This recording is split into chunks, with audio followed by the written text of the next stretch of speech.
So, a couple of things just to start with that came to me just now, and this is the first of Namaste, because many of us don't have a clue what that means, but we hear it at yoga classes and at the end of meditations. Namaste is a greeting between teacher and student, and what it means is I recognize the divine in you, and you recognize the divine in me. So, it's that, we mentioned yesterday during the theory, the soul having a human experience. We're just recognizing the essence, that true essence in each other. So that's what namaste means.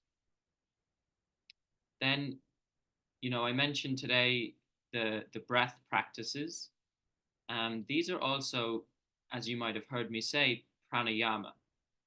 So this is what they're called in Sanskrit, according to the yogis. And I think it's helpful to hear what the yogis mean by pranayama because it can really help us to deepen our practice. Because for many of us, we just think, oh, it's just breath work, right? And it can seem quite that there's not much depth to it. But when we understand what pranayama means, it can deepen our practice of what exactly we're doing during these practices.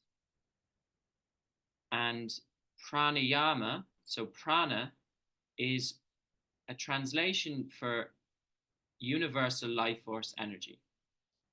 So this energy is the energy that sustains us, that sustains the earth. Um, it's life force. So with each breath that we take, according to the yogis, this universal life force energy, we take this in. It travels on the breath and comes into this vessel, this body, and it's like this intelligence, essentially, this universal intelligence, and it comes in and it you know helps us in whatever way the body needs, right? And yama, so that's the prana bit, and then the yama is to control or to expand. So it's the expansion of prana. So this is, or the control of prana, and this is what we're doing during these practices.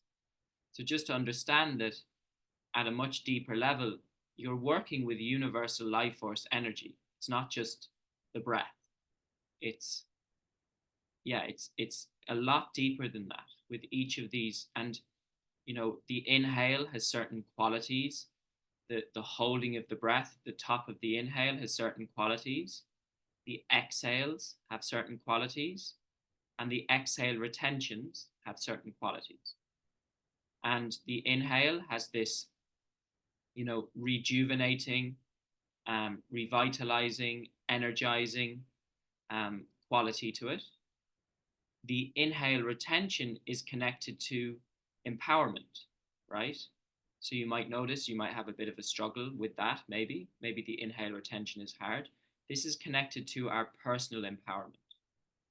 The exhales have an emptying, a releasing effect. They're also calming and grounding. And then the exhale retention is linked to the fear of death, which, from like according to the yogis, is one of the main causes of our suffering is the fear of death. And one way we can work with that is through exhale retentions. So again, this might have been something you might have noticed, is that you feel like you're really gasping for that next inhale after the exhale retention. And that can be connected to the fear of death. So this just shows you the different qualities of the breath, and whether it's the inhale retention, the exhale, or the exhale retention. So yeah, that's pranayama. And tomorrow we'll be doing another pranayama technique called Nadi Shodhana, which is alternate nostril technique. So breathing in and out alternately through each nostril. And I'll go into a little bit more of the theory tomorrow in terms of why we do this. But Nadi, just to give you an idea, Nadi means subtle energy channel, and Shodhana means to purify. So, we call it alternate nostril breathing technique, which doesn't really tell us anything about the benefits or the effects. But Nadi Shodhana tells us what we're doing is we're purifying the energy channels. And there's a lot even deeper um, theory behind this technique that we'll go into tomorrow, but that's just a little intro for now. Now, in terms of today, yesterday I talked about this spiritual being having a human experience, which is really helpful to understand as we begin or continue our journey of meditation. It's something that I frequently remind myself of because it can help us to understand the different experiences we can have during a meditation. Yes, we can experience consciousness, deep peace, oneness. We can also experience discomfort. We can experience disturbance. We can experience unpleasant thoughts, unpleasant sensations, maybe emotions arise. None of it is wrong. None of it. And it's just being aware of that, because many people, when they sit to meditate, emotions may arise, sensations may arise, symptoms may arise, or thoughts may arise, and they think they're doing it wrong and they give up. And really, we'll get into this in terms of our relationship, but with these different these aspects of our being. But, for many people, they haven't ever sat in stillness and just been with those emotions, sensations, and thoughts. So it can be a very scary place for people. And this is why many people don't practice meditation or don't have a continuous practice, is because it can be a challenge. But with that, it's also very empowering and gives you the opportunity to process emotions, to be with these thoughts and sensations. So the reason I think that's helpful is because it helps us, like, we're a soul having a human experience. So now we know this, we're pure awareness. So now we have a relationship with each of these parts of the human experience.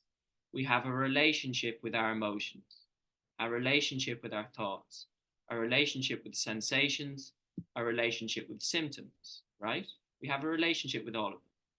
And for many of us, through no fault of our own, due to our conditioning, we've developed a resistant relationship to these things. So a sensation might arise that's unpleasant, an emotion might arise that's unpleasant, or a thought might arise that's unpleasant. And our response to, our reaction to it even is, I don't want this, right?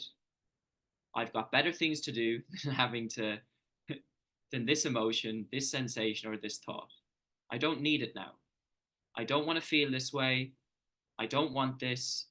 And then how do I make it go away? How do I make it stop? And then for some people, it can be, will it ever go away? Right? So this is generally the relationship. And this is no fault of our own. This is due to our conditioning, where for a lot of us, we're told that that anger is bad, right? Is a bad emotion. That sadness, like don't cry, don't be upset, be happy, right? So sadness is also something to resist. And you can apply it to any of these emotions, right?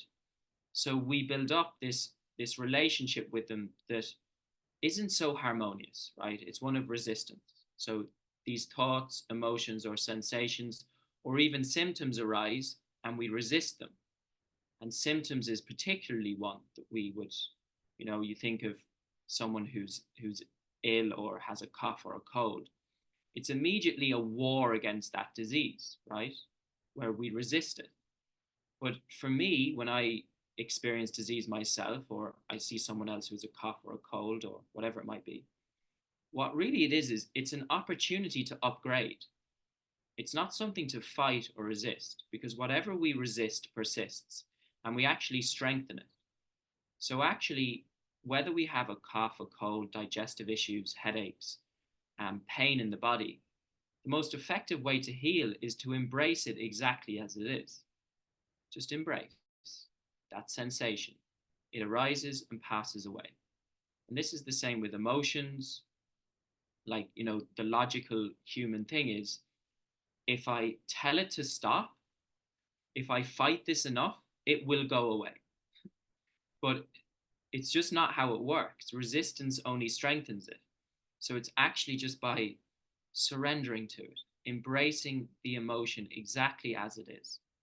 And this is how we cultivate a completely different relationship with all these different aspects of the human experience, is through acceptance, not through resistance. So that just gives you an idea, over the next, as we continue on this 10-day journey, these might arise during your day, emotions, thoughts, or sensations. They might arise during the practice itself. And something that has always helped me in terms of, and this isn't just a practice in meditation, it's a daily practice, is to practice non reaction to thoughts and sensations. So thoughts arise, I'm in a state of non reaction. Sensations arise, non reaction. And this is truly healing. Um, so yeah, that's it for today.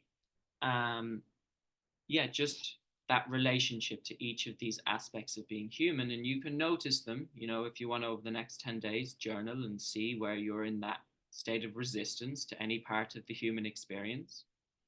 And instead, just seeing if you can love yourself exactly the way you are and love each of these aspects of what it is to be human.